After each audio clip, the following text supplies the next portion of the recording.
Arab Saudi mulai berbenah diri setelah defisit anggaran membengkak hingga 11% terhadap PDB negara.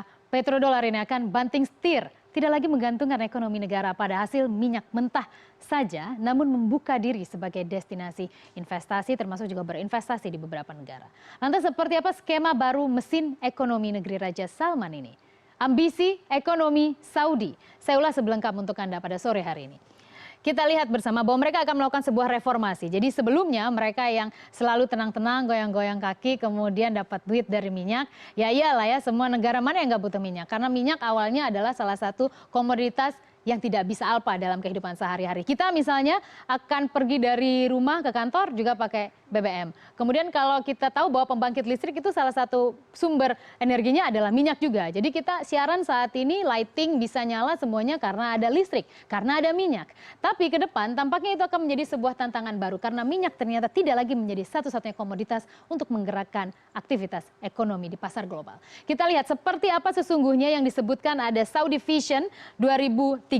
Jadi ini sangat terkenal, sudah banyak sekali media membahas ini. Kita akan lebih membahas lebih dalam mengenai Saudi Fund, Saudi Investment ya, Saudi Invest tepatnya. Jadi ini ada kaitan dari Saudi Vision 2030, ada yang disebut dengan Saudi Invest 20 and 30. Dan apa yang ada di dalam sana ini loh. Mereka pertama melakukan obral betapa berkilaunya Arab Saudi. Bagi para investor yang ingin masuk ke negara saya, silahkan ini loh kita punya pasar yang begitu luas. Kita lihat bahwa mereka populasinya saat ini 31,7 juta jiwa. Kemudian pertumbuhan produk domestik brutonya senilai 640 miliar dolar Amerika dan pertumbuhan populasi masyarakatnya sekitar 2,5% dengan populasi pemuda usia produktif ya yang masih memiliki kemampuan produktivitas tinggi. Kita lihat di atas usia 25 tahun adalah 50%. Potensi-potensi ini yang membuka laporan Saudi Invest 20 and 30. Artinya apa? Mereka mulai obral tuh. Mereka mulai menggoda para investor untuk masuk ke negara mereka. Tidak lagi terkait minyak. Karena nanti saya akan lebih spesifik ke sana. Tapi sebenarnya agak menarik ya. Dari 31,7 juta jiwa ini 70%-nya merupakan warga Saudi. Sementara 30%-nya merupakan imigran yang masuk ke sana. Jadi menjadi pertanyaan juga kemudian. Kalau kita ingin mereformasi sebuah ekonomi negara, kita pasti bertanya siapa pelakunya? Siapa yang akan melakukan reformasi ekonomi tersebut? Kalau ditanya orangnya, populasinya, ini adalah skemanya. 70% adalah warga Saudi dan kemudian 30% adalah imigran. Belum lagi mayoritas masyarakat Saudi itu bekerja di pemerintahan. Jadi memang agak menjadi pertanyaan ya, siapa yang akan menggerakkan perubahan tersebut? Lalu mereka juga mengumumkan bahwa salah satu kemenangan dari negara Saudi tersebut sebagai dua lokasi suci untuk umat Islam adalah mereka mendapatkan keuntungan menjadi jantung bisnis ibadah umat Islam. Tidak hanya haji yang setiap tahun rutin, tapi jangan lupa umroh itu hampir tidak ada absennya ya, jadi selalu saja ada. Mereka menyebutkan bahwa target jemaah umroh itu 8 juta jiwa, saat ini bisa naik hingga berkali-kali lipat, lebih dari 5 kali. Ya. Jadi menjadi 30 juta jiwa. Dan jangan lupa salah satu yang paling rajin sekali dalam tanda petik juga menyumbangkan uangnya ke negara Arab Saudi adalah Indonesia. Karena Indonesia dengan populasi Islam terbesar di dunia, kemudian juga populasi terbesar di Asia Tenggara, maka ini menjadi salah satu juga yang patut kita catat. Salah satunya adalah Indonesia.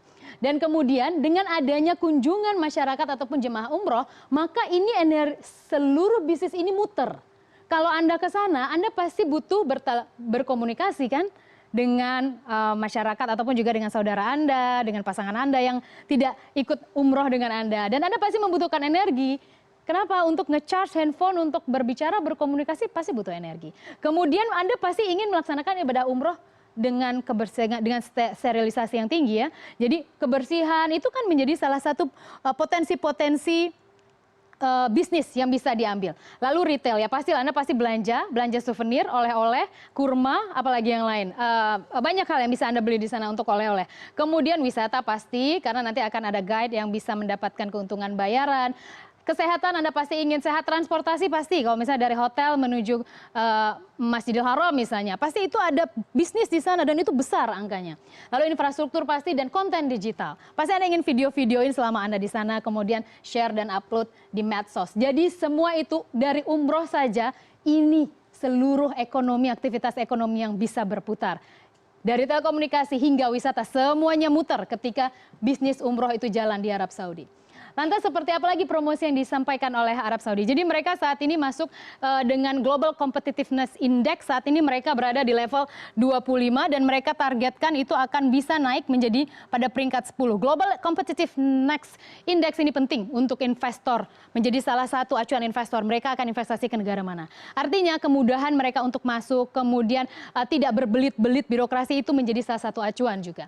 Tidak hanya itu, tidak hanya mereka akan pede akan naik di level 10 di Global Competitiveness Index, tapi mereka juga memberikan sebuah promosi bahwa pajak di Arab Saudi itu rendah loh, 20%. Bandingkan jauh sekali dengan Amerika Serikat di 40%, meskipun Trump tampaknya akan merilis sebuah kebijakan terbaru ya terkait tax corporate. Tapi kemudian Jepang tuh 36%, Argentina 35%, Brasil, India semuanya di atas level 30% dan ternyata less than 30% itu ada di Arab Saudi. Artinya sini dong ke Arab Saudi investasi karena kita punya pasar yang luar biasa. Mudah lagi. Lalu apa saja target Saudi Vision 2030? Sesungguhnya ada 11 ya. Ada 11 target mereka dalam Saudi Invest bagian dari Saudi Vision 2030. Tapi kita ambil 6 saja yang paling penting dan sudah kita saksikan bersama. Seperti misalnya Aramco, mana dia? Oke, ini dia. Strategi transformasi Saudi Aramco. Mengapa ini menjadi krusial? Karena mereka akan menutupi defisit mereka yang 11% tersebut dengan menjual 5% saham Aramco. 1%-nya sekitar 400 miliar dolar, artinya 2 triliun dolar Amerika, dan itu akan menjadi initial public offering terbesar di dunia apabila terrealisasi. Dan kemudian mereka akan banyak melakukan program privatisasi, rencana transportasi nasional, kemudian program kerjasama strategis, jadi kayak seperti government to government atau business to business menjadi peluang yang cukup baik. Kemudian skema keseimbangan fiskal mereka nanti tidak akan lagi bergantung pada minyak mentah. Saat ini 80-90% dari minyak mentah, nanti mereka inginnya nggak kayak gitu. Paling nggak dicoba mungkin 50-50 terlebih dahulu. Lalu akan ada pendanaan investasi publik yang akan mereka kembangkan, salah satunya untuk mendorong ekonomi skala menengah ya, ataupun entrepreneur skala menengah. Karena kalau di negara maju seharusnya itu 70%. Tapi di Arab Saudi saat ini hanya 20%. Jadi untuk negara maju mereka harus bisa mendorong SME mereka itu agar bisa masuk ke level 70%. Lalu selain itu ini adalah potensi baru investasi Arab Saudi. Sekilas saja Anda lihat banyak sekali. Artinya apa? Dengan kata banyak tersebut adalah sebuah diversifikasi. Jadi mereka akan lebih merata lagi untuk memastikan mana motor pertumbuhan ekonominya. Kita lihat, mereka akan main di sektor retail, mereka akan masuk ke e-commerce, mereka akan masuk ke information, communication, and technology. Ada energi di sana, tapi tidak satu-satunya. Kemudian kita lihat ada wisata, ada pleasure, hiburan, dan kemudian ada finansial. Dan tidak hanya itu, kita lihat lagi di bawah. Ada kesehatan, transportasi, peralatan industri, konstruksi, industri kimia, dan pertambangan. Untuk sektor ini, salah satu BUMN juga sudah kecipratan ya. Mereka akan membangun sebuah apartemen yang ada di Arab Saudi. Dan itu menjadi salah satu FDI ataupun Foreign Direct Investment bagi Arab Saudi. Dan terbukti sudah mulai dilancarkan itu. Yang masuk ke kapital-kapital yang masuk ke Arab Saudi. Artinya memang bahwa safari yang dilakukan oleh Raja Salman tidak serta-merta hanya sebuah glorifikasi dengan tim hore yang begitu banyak, tapi yakinlah selalu ada motif ekonomi dalam setiap aktivitas politik.